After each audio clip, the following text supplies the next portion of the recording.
আসসালামু আলাইকুম ৰহমতুল্লাহি ওয়া বাৰাকাতুহু। আপনাদেৰকে দেখি আছে তাজউদ্দিন এনএল ব্লকৰ পেজৰ পৰা আমি মোহাম্মদ তাজউদ্দিন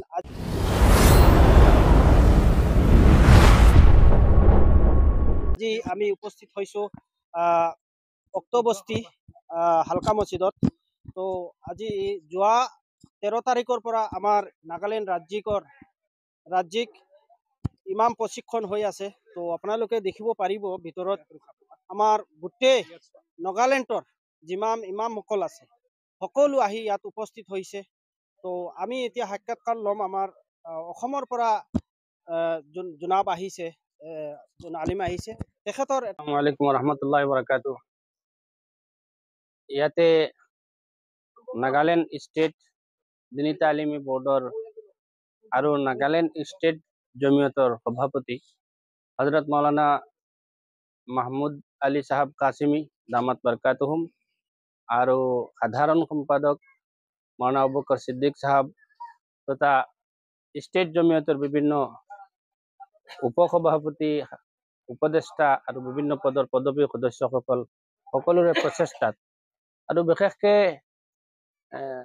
নিউল্যান্ড জিলা দিনী তালিম বোৰ্ড নিউল্যান্ড জিলা জমিয়তৰ সভাপতি সাধাৰণ সম্পাদক বিশেষকৈ মৌলানা হাৰুনুৰ ৰছিদ সাহাব আৰু তেখেতৰ সমপৰ্যায়ৰ জমিয়ত কৰ্মী দিনী তালিম বোৰ্ডৰ কৰ্মীসকল তেখেতসকলৰ প্ৰচেষ্টাত নিউল্যান্ডৰ এইখন মছজিদৰ নাম কবুত আঞ্চলিক হালকা মছজিদ, ইয়াতে এখন দিনী সবাহে মক্তবৰ সন্মানীয় শিক্ষকসকলৰ প্ৰশিক্ষণ শিবিৰৰ আয়োজন কৰা হৈছে আৰু যোৱা 13 তাৰিখৰ পৰা প্ৰশিক্ষণ শিবিৰখন চলি আছে।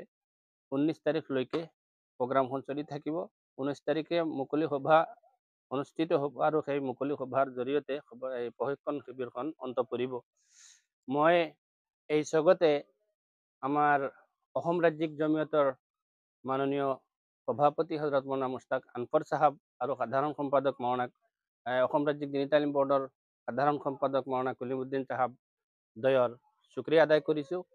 এইকাৰণে যে তেখেতসকলে অসম ৰাজ্যিক দিনী তালিমী বোৰ্ড আৰু অসম ৰাজ্যিক জমিয়তৰ ফালৰ পৰা আমি তিনিজনকে মোৰ লগত মোৰ সহকৰ্মী হিচাপে মৌলানা ৰফিক সাহাব আৰু মৌলানা আব্দুৰ ৰহমান সাহাবকে আদি কৰি আমি তিনিজনকে ইয়ালৈ নাগালেণ্ডৰ এই প্ৰশিক্ষণখন পৰিচালনা কৰাৰ কাৰণে আমাক পঠিয়াইছে। সেয়ে তেখেতসকলৰ শুক্ৰিয়া আদায় কৰিছোঁ। আৰু ইয়াতে ৭৫ৰ অধিক আমাৰ সন্মানীয় মুক্তব শিক্ষকসকলে ইয়াতে অংশগ্ৰহণ কৰিছে। তেখেতসকলকো মই তেখেতসকলৰ উজ্জ্বল ভৱিষ্যত কামনা কৰিছোঁ আৰু যাতে এই আমি সকলোৰে লগতে একো একোখন সমাজ আছে, আমি একো একোখন সমাজত আমি কাম কৰি আছোঁ। এই সমাজৰ ভৱিষ্যত আমাৰ কণ কণ ল'ৰা ছোৱালী আৰু মক্তবৰ ছাত্ৰ ছাত্ৰীসকল তেখেতসকলক যাতে উন্নত মানৰ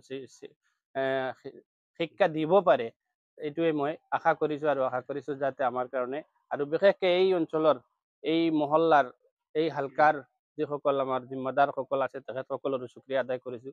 তেখেতসকলে বহুত ত্যাগ আৰু কষ্ট কৰি ৰাতি দিনে একাকাৰ কৰি আমাৰ এই সকলোৰে খিদমতত তেওঁলোক নিয়োজিত আছে আৰু বহুত প্ৰচেষ্টা কৰি আছে যাতে আমাৰ সন্মানী আমাৰ সমাজৰ ভৱিষ্যত সন্মানী হতে যাতে সহজভাৱে দিন শিকিব পাৰে আৰু আদৰ্শ নাগৰিক লৈ তেখেতসকল ৰূপান্তৰিত হ'ব পাৰে আৰু ভৱিষ্যতে দেশৰ সুনাগৰিক হিচাপে তেখেতসকল গঢ় ল'ব পাৰে, তাৰ কাৰণে তেওঁলোকে প্ৰচেষ্টা অব্যাহত ৰাখিছে।